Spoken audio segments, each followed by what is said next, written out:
Well hey guys, ये साक्षी और आपका मेरे यूट्यूब चैनल साक्षी यूनिक वर्ल्ड में स्वागत है। और आज के वीडियो में मैं आपको बताने वाली हूँ कि गवर्नमेंट कॉलेज की जो फॉर्म है वो कब तक आ सकते हैं। तो फ्रेंड्स, मैं भी बेसिकली गवर्नमेंट कॉलेज में ही अध्ययनरत हूँ। मतलब मेरी जो स्टडीज़ हैं वो गवर्नमेंट कॉलेज से चल रही हैं। और हम लोग का जो फाइनल एग्ज़ाम जो है उसकी डेट आ गई है, वो है 30 नवंबर से दिसंबर तक। तो मे भी चांसेस है, क्योंकि हमारे जब फाइनल एग्ज़ाम होंगे तभी न्यू बैच चाहिए होगा गवर्नमेंट को। फ्रेंड्स, गवर्नमेंट जो है वो दो बैच को एक साथ तो रख नहीं सकती, इसीलिए जैसे ही हम लोग के एग्ज़ाम हो जाएंगे फाइनल वाले, उसके बाद उनको जो है नया बैच चाहिए होगा।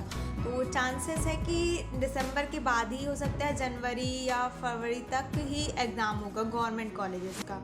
इसके साथ ही अभी जो एडमिशन होने वाला था पीएनएसटी के लिए, मतलब फॉर्म फिल होने वाले थे पीएनएसटी के, उसकी जो लास्ट डेट थी वो 20 सितंबर थी, बट वो अब बढ़ गई है और वो हो गई है 25 सितंबर।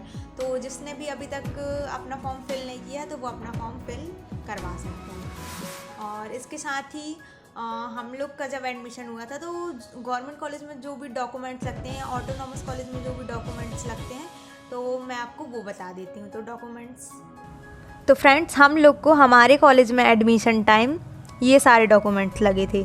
माध्यमिक शिक्षा मंडल मध्य प्रदेश राज्य मुक्त शिक्षा परिषद भोपाल, सीबीएसई आईसीएसई से मान्यता प्राप्त स्कूलों की 10th प्लस 12th प्रणाली की कक्षा 10वीं एवं 12वीं की अंक सूची, ब्रैकेट में लिखा भौतिक शास्त्र, बायोलॉजी, साइंस, बायो ग्रुप, है ना। तो देखो, फर्स्ट ये जो है हमें एमपी बोर्ड, सीबीएसई या आईसीएसई किसी भी बोर्ड से 10th और 12th पास किया हो स्टूडेंट, और उसका जो है बायोलॉजी सब्जेक्ट होना चाहिए। बायोलॉजी सब्जेक्ट में साइंस ग्रुप में केमिस्ट्री, फिजिक्स और बायोलॉजी, ये तीनों सब्जेक्ट होने चाहिए। तो 10th प्लस 12th की मार्कशीट। फिर सेकंड जो है अनुविभागीय अधिकारी राजस्व मध्य प्रदेश द्वारा जारी किया गया जाति प्रमाण पत्र। मतलब आप मध्य प्रदेश के हैं तो आपका जाति प्रमाण पत्र बना होगा, वो लगेगा। फिर थर्ड में है अनुविभागीय अधिकारी मध्य प्रदेश द्वारा जारी ईडब्ल्यूएस प्रमाण पत्र, आर्थिक रूप से कमज़ोर वर्ग का मूल प्रमाण पत्र।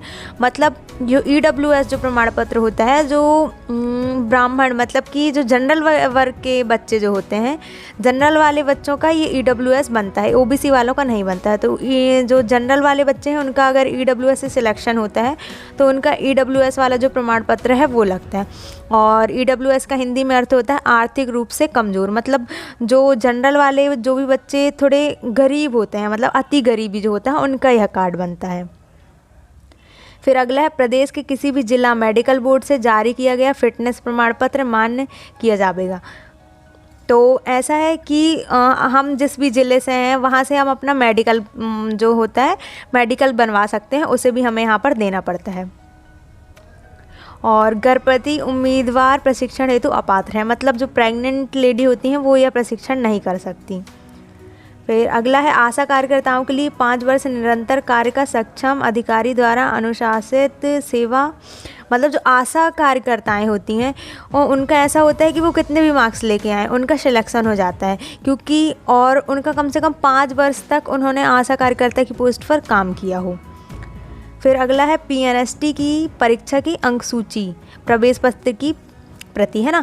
तो जब हम पीएनएसटी का जो एग्ज़ाम देते हैं तो फिर हमारा जो रिज़ल्ट आता है हम लोग एमपी ऑनलाइन से निकलवा लेते हैं, हमें वो देना होता है। और जब एडमिट कार्ड जो होता है उसकी भी फ़ोटोकॉपी हमें लानी पड़ती है, ओरिजिनल भी लाना पड़ता है। फिर चरित्र प्रमाण पत्र, आपराधिक मामला न्याय में विचारित मामला नहीं होना, मतलब हमारा कैरेक्टर सर्टिफिकेट देना होता है। एंड लास्ट में 26 जनवरी 2001 के पश्चात 2 बच्चों का प्रमाण पत्र। जैसे कि कोई हैं जिनकी मतलब शादी हो चुकी है और उनके बच्चे भी हैं, तो उसका भी सर्टिफिकेट यहाँ पर जमा करना पड़ता है।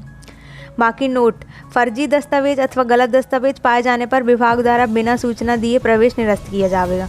मतलब यदि हम इन सारे डॉक्यूमेंट से कोई भी डॉक्यूमेंट्स गड़बड़ दे देते हैं तो हमारा जो एडमिशन है वो कैंसिल कर दिया जाता है।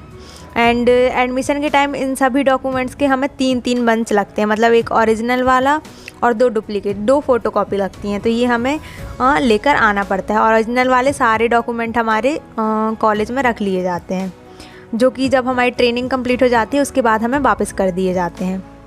तो फ्रेंड्स, एडमिशन के टाइम हमें यही सभी डॉक्यूमेंट्स लगे थे।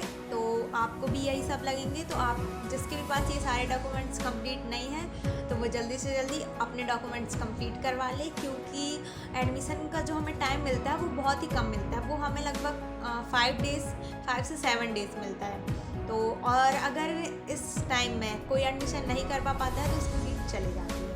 तो बी केयरफुली, सभी अपने डॉक्यूमेंट्स रेडी कर लीजिए। एंड PNS से रिलेटेड ऐसे ही इन्फॉर्मेशन के लिए like, share and subscribe my YouTube channel. और आपको इससे रिलेटेड और भी कोई डाउट है तो आप मुझसे कमेंट में पूछ सकते हैं।